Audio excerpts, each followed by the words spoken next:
The purpose of fluid power is to transmit power from one location to another. In the mid-1600s, Blaise Pascal, a French mathematician, made a very important contribution in the field of fluid motion. This contribution, known as Pascal's law, relates the transfer of pressure through a fluid. Pascal determined that a contained pressurized fluid will exert pressure equally in all directions.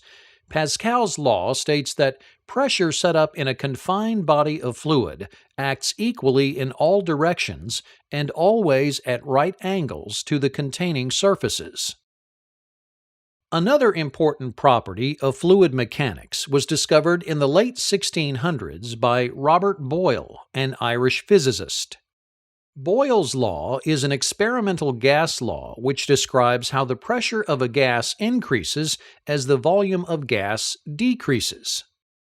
A modern statement of Boyle's law is the absolute pressure of a confined body of gas varies inversely as its volume, provided its temperature remains constant. In a physical system, this means that as the volume decreases, the pressure increases. Similarly, as the volume increases, the pressure decreases. Boyle's law can be expressed mathematically as the pressure at state 1 times the volume at state 1 is equal to the pressure at state 2 times the volume at state 2.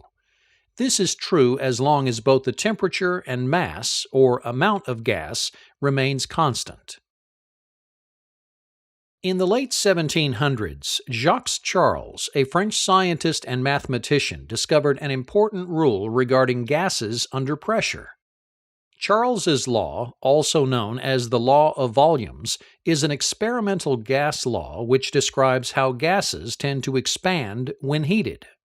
It states that if the pressure of a gas is constant and its temperature is raised, the volume will also be raised by the same ratio.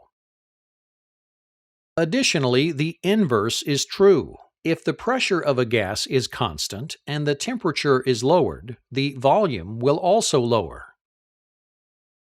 Charles's law can be expressed mathematically as the ratio of the temperature at state 1 to the volume at state 1 is equal to the ratio of the temperature at state 2 to the volume at state 2.